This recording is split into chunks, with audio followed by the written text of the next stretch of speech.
Les lois du succès de Napoleon Hill, 8e volume, La coopération.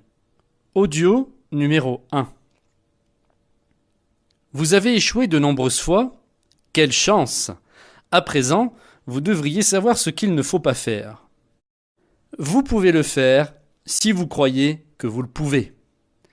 La coopération est le commencement de tout effort organisé. Andrew Carnegie a amassé une fortune gigantesque grâce aux efforts de coopération d'un petit groupe ne dépassant même pas une vingtaine de personnes. Vous pouvez, vous aussi, apprendre comment employer ce principe. Quelles sont les deux formes de coopération? Il y a deux formes de coopération auxquelles votre attention sera dirigée dans cette leçon, à savoir 1. La coopération entre les personnes qui forment des alliances afin d'atteindre un but donné, selon les principes de la loi de l'esprit maître. 2. La coopération entre l'esprit conscient et le subconscient, qui constitue une hypothèse raisonnable de la capacité de l'homme à entrer en contact, à communiquer avec l'intelligence infinie et à s'en servir. Pour celui qui n'a jamais réfléchi sérieusement à ce sujet, l'hypothèse précitée pourrait lui sembler insensée. Mais suivez l'évidence de sa fiabilité et étudiez les faits sur lesquels elle est basée, puis tirez vos propres conclusions. Rappel de la construction physique de notre corps. Commençons par un bref rappel de la construction physique de notre corps. Nous savons que le corps entier est traversé par un réseau de nerfs qui servent de canaux de communication entre le moi spirituel intérieur, que nous appelons esprit, et les fonctions de l'organisme externe. Le système nerveux. Le système nerveux est double. Il y a d'une part le système nerveux autonome, dont le système nerveux sympathique fait partie, qui régit toutes les activités qui ne sont pas consciemment dirigées par notre volonté. Par exemple, le rétrécissement de la pupille, le fonctionnement des organes digestifs, la réparation de l'usure quotidienne des tissus, et ainsi de suite. D'autre part, il existe le système nerveux central, ou axe cérébrospinal, ou encore le système volontaire qui nous met dynamiquement en relation avec le monde. C'est le canal qui nous permet de recevoir des perceptions conscientes de nos sens physiques et d'exercer un contrôle sur les divers mouvements de notre corps. Ce système a son centre dans le cerveau tandis que le premier l'a dans le plexus solaire, considéré parfois comme le cerveau abdominal. L'organe de l'esprit conscient est celui du subconscient. Le système cérébrospinal est le canal de nos actions mentales conscientes, tandis que le système sympathique est le canal de l'action mentale qui soutient inconsciemment les fonctions vitales du corps. C'est ainsi que le système cérébrospinal est l'organe de l'esprit conscient, tandis que le système sympathique relève de l'esprit subconscient. Mais l'interaction de l'esprit conscient et du subconscient requiert une interaction similaire entre les systèmes nerveux correspondants et une connexion évidente qui est représentée par le nerf vague. Ce nerf-ci sort de la région cérébrale comme une portion du système volontaire et c'est par lui qu'on contrôle les organes vocaux. Il traverse ensuite le thorax, où il se ramifie vers le cœur et les poumons, puis en passant finalement à travers le diaphragme, il perd son revêtement extérieur qui distingue les nerfs du système volontaire pour s'identifier à ceux du système sympathique.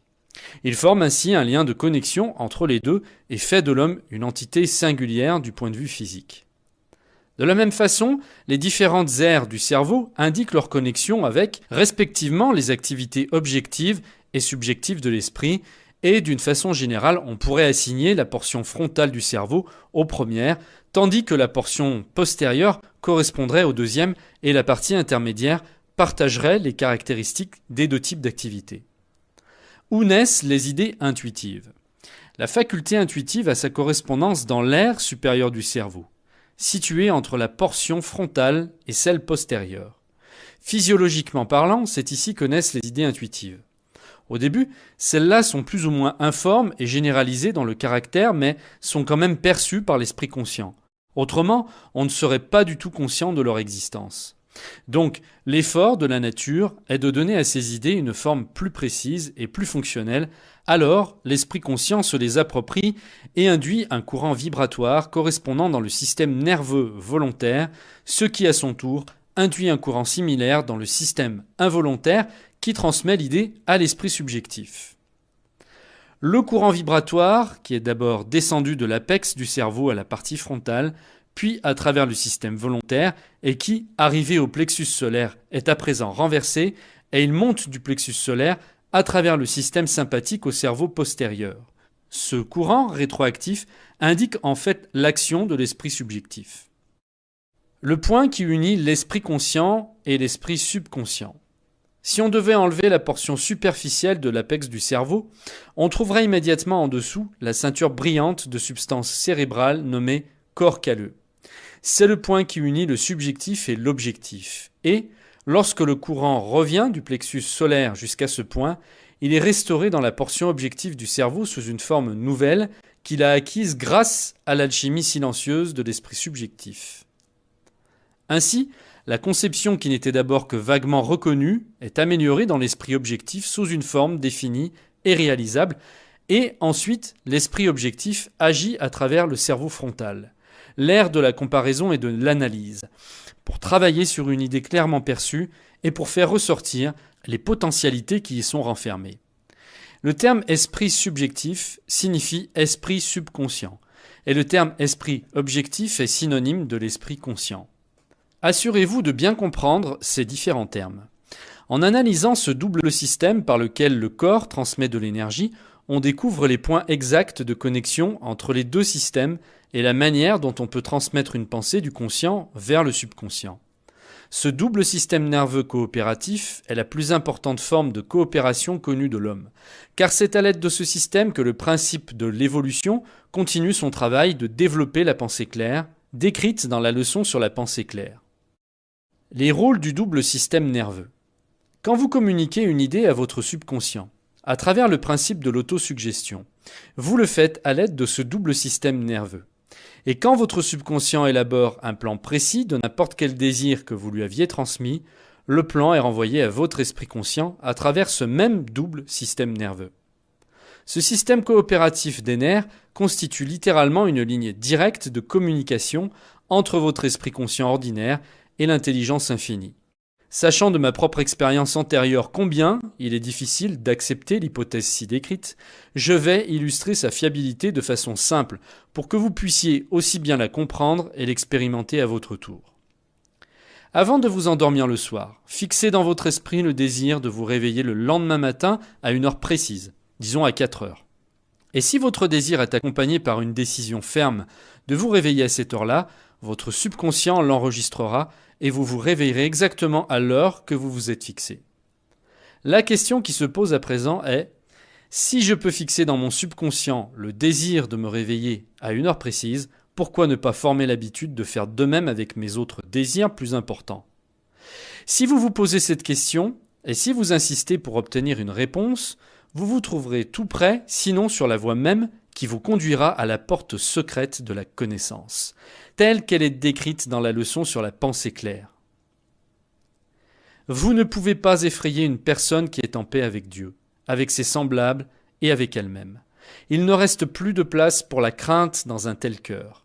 Quand la crainte trouve un endroit pour s'y insinuer, alors il y a quelque chose qui doit être réveillé.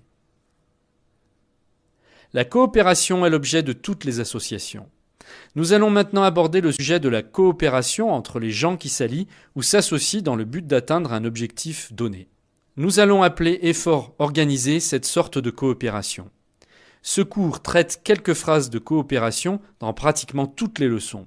La raison en est qu'il est censé aider l'étudiant à développer son pouvoir, et le pouvoir se développe uniquement à travers l'effort organisé. Nous vivons à une époque d'efforts coopératifs. Presque toutes les affaires à succès sont dirigées par quelque forme de coopération. Cela est vrai aussi bien dans le domaine de l'industrie et des finances que dans le domaine des professions. Les médecins et les avocats forment des alliances pour s'entraider et se protéger mutuellement à travers les associations des barreaux et les associations médicales. Les banquiers ont des associations locales et nationales pour s'entraider et progresser ensemble. Les commerçants ont leur association pour la même raison. De même, les propriétaires d'automobiles qui se regroupent dans divers clubs ou associations. Les imprimeurs ont leur association. Les plombiers et les distributeurs de charbon ont également les leurs. La coopération est l'objet de toutes ces associations. Les employés ont leur syndicat, tout comme ceux qui leur fournissent des emplois, avec différents noms. Les nations ont leurs alliances coopératives, bien qu'elles ne semblent pas avoir découvert la signification entière du mot coopération. La tentative du président Wilson de fonder la Ligue des Nations, suivie par les efforts du président Harding de soutenir la même cause sous le nom de Tribunal international, indique la tendance de l'époque vers la coopération. Petit à petit, il devient évident pour l'homme que tous ceux qui appliquent le plus efficacement le principe de l'effort coopératif survivent davantage, et que ce principe s'applique depuis les formes les plus élémentaires de vie animale jusqu'aux entreprises supérieures des hommes.